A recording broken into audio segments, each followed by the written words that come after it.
জানিয়ে দেব সর্বশেষ আপডেট বাংলা সংবাদ। শুরুতেই শিরোনাম। শুরুতেই জানিয়ে দেব ভারত ইচ্ছাকৃতভাবে বাংলাদেশের সামরিক বাহিনীকে দুর্বল রাখার চেষ্টা করছে, থাকছে বিস্তারিত প্রতিবেদন। এদিকে দলীয় নেতাকর্মীদের সেনাবাহিনীর কাছে যাওয়ার নির্দেশনা আওয়ামী লীগের। আরও থাকছে 10 লাখ কোটি টাকার বিদেশি ঋণ রেখে গেছে শেখ হাসিনা সরকার। প্রিয় দর্শক, পুরো রিপোর্টটি উপস্থাপন করছি, ভিডিওটি না টেনে দেখতে থাকুন। আরও জানিয়ে দেব সালমান এফ রহমান ও আনিসুল হক আবারও 5 দিনের রিমান্ডে। এবং সর্বশেষ জানিয়ে দেব আওয়ামী লীগের প্রেসিডিয়াম সদস্য কাজী জাফরুল্লাহ গ্রেপ্তারের পর হসপিটালে। এতক্ষণ শুনছিলেন সংবাদ শিরোনাম, এখন থাকছে বিস্তারিত। ভারত ইচ্ছাকৃতভাবে বাংলাদেশের সামরিক বাহিনীকে দুর্বল রাখার চেষ্টা করছে। শেখ হাসিনার শাসনামলে ভারত গোপনে প্রভাব খাটিয়ে বাংলাদেশের সামরিক শক্তিকে দুর্বল করে রেখেছে বলে অভিযোগ। লক্ষ্য একটাই, বাংলাদেশের সেনা ভারতের দিকে যাতে কোনো স্ট্র্যাটেজিক চ্যালেঞ্জ ছুড়ে দিতে না পারে। হাসিনা সরকারের পতনের পর বাংলাদেশ প্রকৃত অর্থে স্বাধীনতার স্বাদ উপভোগ করছে সামরিক এবং অর্থনৈতিক ক্ষেত্রে। 170 মিলিয়ন জনসংখ্যার দেশটির হাতে রয়েছে মাত্র 8টি মিগ 29টি ফাইটার জেট, যা প্রমাণ করে হাসিনার আমলে স্পষ্টই দেশের সামরিক ক্ষেত্রকে অবহেলিত করে রাখা হয়েছে। অন্যদিকে অর্থনৈতিক চ্যালেঞ্জের মুখোমুখি হয়েও সামরিক দিক থেকে অনেক বেশি শক্তিশালী Pakistan. Global fire power index 2024-এর মতে পাকিস্তানের মিলিটারি বাহিনী বিশ্ব র্যাঙ্কিংয়ে 9 নম্বরে রয়েছে। বিশেষ করে পাকিস্তানের বিমান বাহিনী উল্লেখযোগ্যভাবে শক্তিশালী। তাদের হাতে রয়েছে JF-17, 25টি J-10C ফাইটার জেট, জিম্বাবুয়েকে 12 MFI 17 সুপার মোশাক প্রশিক্ষণ বিমান সরবরাহ করার জন্য পাকিস্তান আরেকটি বহু মিলিয়ন ডলারের চুক্তি পেয়েছে। এখানেই শেষ নয়, পাকিস্তান বিমান বাহিনীতে প্রায় 65,000 পূর্ণকালীন কর্মী রয়েছে এবং তারা বর্তমানে 883টি উড়োজাহাজ পরিচালনা করে। চীন পাকিস্তান বিমান বাহিনীকে J-31 ফাইটার অফার করেছে। পাকিস্তানের অস্ত্র সম্ভারে রয়েছে তুরস্কের অত্যাধুনিক বন্দুকও। এখানে আরেকটি বিষয় ভুলে গেলে চলবে না, মুসলিম বিশ্বে একমাত্র পাকিস্তানের হাতেই রয়েছে পারমাণবিক শক্তি। নিজের নিরাপত্তার স্বার্থে ভারত সবসময় চেয়ে এসেছে বাংলাদেশের মিলিটারি বাহিনী দুর্বল হয়েই থাকুক, আর তাই সামরিক বিভাগে বরাদ্দ না বাড়িয়ে ভারতকে সাহায্য করে এসেছে বাংলাদেশের সাবেক প্রধানমন্ত্রী শেখ হাসিনা। ভারত জানে যদি বাংলাদেশের মিলিটারি বাহিনী শক্তিশালী হতে শুরু করে তাহলে এই অঞ্চলে ভারসাম্য নষ্ট হতে পারে। হাসিনার পতনের পর বাংলাদেশের এখন মূল লক্ষ্য হওয়া উচিত দেশের অর্থনৈতিক এবং সামরিক খাতকে শক্তিশালী করা। পাকিস্তানের থেকে সামরিক সহায়তার মাধ্যমে বাংলাদেশ নিজেদের মিলিটারি বাহিনীকে শক্তিশালী এবং উন্নত করতে পারে, যে সহায়তা তারা ভারতের থেকে পায়নি। যে কোনো বিদেশি শক্তির বিপরীতে বিশেষ করে ভারতকে টেক্কা দিতে পাকিস্তান বাংলাদেশ অংশীদারিত্ব দক্ষিণ এশিয়ার অঞ্চলে একটি নতুন শক্তি হিসেবে উদ্ভূত হতে পারে।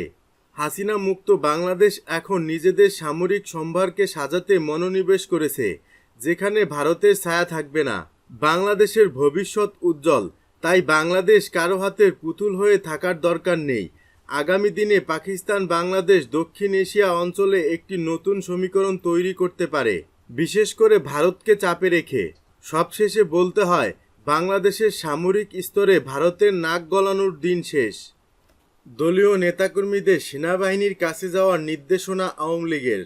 ছাত্র জনতার অভ্যুত্থানে ক্ষমতাচ্যুত হওয়ার পর হামলা সহ নানা অভিযোগ নিয়ে থানায় আওয়ামী লীগের নেতাকর্মীদের সাধারণ ডায়েরি নিচ্ছে না অভিযোগ আওয়ামী লীগের। তাই নেতাকর্মীদের সদ্য ম্যাজিস্ট্রেসি ক্ষমতা পাওয়া সেনাবাহিনীর কাছে যাওয়ার নির্দেশনা দিয়েছে দলটি। ফেসবুকে আওয়ামী লীগের ভেরিফাইড পেজে এক পোস্টে এমন নির্দেশনা দেওয়া হয়। যৌথ বাহিনী অভিযানের মধ্যেই মঙ্গলবার রাতে সেনাবাহিনীকে ম্যাজিস্ট্রেসি ক্ষমতা দেওয়ার প্রজ্ঞাপন জারি করে জনপ্রশাসন মন্ত্রণালয়। এতে আগামী 60 দিন সেনাবাহিনীর কাছে বিচারিক ক্ষমতা থাকবে বলে উল্লেখ করা হয়েছে। প্রজ্ঞাপন জারি হওয়ার পরই সেনাবাহিনীর দ্বারস্থ হতে দলীয় নেতাকর্মীদের নির্দেশনা দিল আওয়ামী লীগ। ফেসবুক পোস্টে বলা হয়েছে, আমরা সারা দেশ থেকে খবর পেয়েছি বেশিরভাগ থানাতে আওয়ামী লীগ নেতাকর্মীদের বাড়িতে হামলা ও লুটপাটের বিষয়ে থানায় সাধারণ ডায়েরিও করতে দেয়া হয়নি। যেহেতু সেনাবাহিনীকে ম্যাজিস্ট্রেসি দেওয়া হয়েছে, তাই এই অপরাধীদের থামাতে এখন সেনাবাহিনীর কাছেই অভিযোগ দেওয়ার বিকল্প নেই। এতে বলা হয়, ক্ষতিগ্রস্ত সবাই পরিবারের সদস্যদের মাধ্যমে নিকটস্থ সেনা ক্যাম্পে লিখিত অভিযোগ সন্ত্রাসীদের নাম উল্লেখ করে জমা দিন।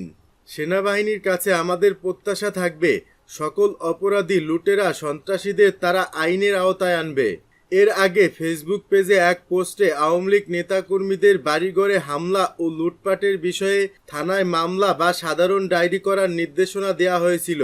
গত 5 আগস্ট আওয়ামী লীগ সভাপতি শেখ হাসিনা প্রধানমন্ত্রীর পদ থেকে পদত্যাগ করে দেশ ছেড়ে ভারতে চলে যান। এ খবর গণমাধ্যমের প্রকাশের পর থেকে দলটির অধিকাংশ নেতাকর্মী আত্মগোপনে চলে গেছেন। শেখ হাসিনা সরকারের পতনের পরই বঙ্গবন্ধু অ্যাভিনিউতে আওয়ামী লীগের কেন্দ্রীয় কার্যালয়, ধানমন্ডিতে আওয়ামী লীগ সভাপতির রাজনৈতিক কার্যালয়, ধানমন্ডির 32 নম্বরে বঙ্গবন্ধুর ভবনে হামলা, ভাঙচুর, লুটপাট ও অগ্নিসংযোগ করা হয়। এছাড়া দেশের বিভিন্ন স্থানে আওয়ামী লীগের কার্যালয়, দলটির নেতাকর্মীদের বাসা ও ব্যবসা প্রতিষ্ঠানে হামলা, ভাঙচুর, লুটপাট ও অগ্নিসংযোগের খবর এসেছে। 10 লাখ কোটি টাকার বিদেশি ঋণ রেখে গেছে শেখ হাসিনা সরকার। বৈষম্য বিরোধী ছাত্র আন্দোলনের নেতৃত্বে সংগঠিত গণ অভ্যুত্থানের মুখে ক্ষমতাচ্যুত হওয়ার আগে 10 লাখ কোটি টাকার বিদেশি ঋণ রেখে গেছে শেখ হাসিনা সরকার। বাংলাদেশ ব্যাংকের এক প্রতিবেদনে উঠে এসেছে এ তথ্য। প্রতিবেদন অনুযায়ী চলতি বছরের জুন শেষে দেশ বিদেশে ঋণের মোট পরিমাণ 103.79 বিলিয়ন ডলারে পৌঁছেছে। প্রতি ডলার 120 টাকা ধরে বাংলাদেশি মুদ্রায় এই ঋণের পরিমাণ দাঁড়ায় 12,45,478 কোটি টাকা। এর মধ্যে 83.21 বিলিয়ন ডলার অর্থাৎ প্রায় 9,98,580 কোটি টাকা সরকারের নেওয়া। এতে সরকারের নিজস্ব কেন্দ্রীয় ব্যাংক, রাষ্ট্রীয় মালিকানাধীন বাণিজ্যিক ব্যাংক ও সরকারি সংস্থার ঋণ রয়েছে। বাকি ঋণের দায় বেসরকারি খাতের।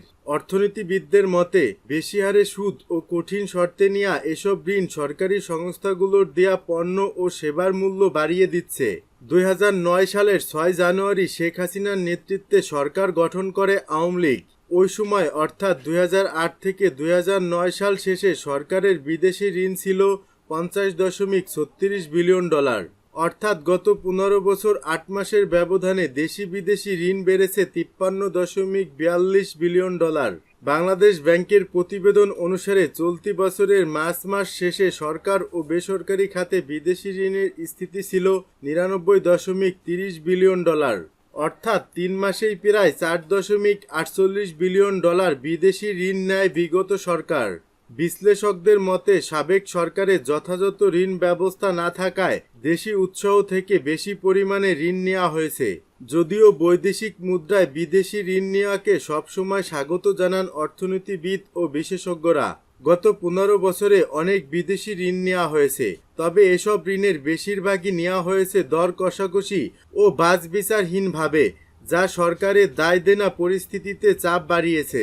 অর্থনীতিবিদরা বলেছেন, করোনা মহামারীর কারণে বিশ্বব্যাপী আর্থিক সংকট তৈরি হওয়ার পর মার্কিন সুদের হার বেড়ে যায়। এর প্রভাবে বিদেশি ঋণের সুদের হার বেড়ে যায়। পাশাপাশি দেশের টাকার বড় ধরনের অবমূল্যায়নের ফলে বিপাকে পড়ে বেসরকারি খাতের বিদেশি ঋণ নেওয়া ব্যবসায়ীরা। এজন্য বিদেশি ঋণ নেওয়ার চেয়ে পরিশোধে মনোযোগী হয় তারা। কিন্তু ডলারের দর স্থিতিশীল হওয়া ও দেশে ঋণের সুদের হার বাড়তে থাকায় বিদ্যমান পরিস্থিতির মধ্যে ফের বিদেশি ঋণ নিতে শুরু করেছে ব্যবসায়ীরা।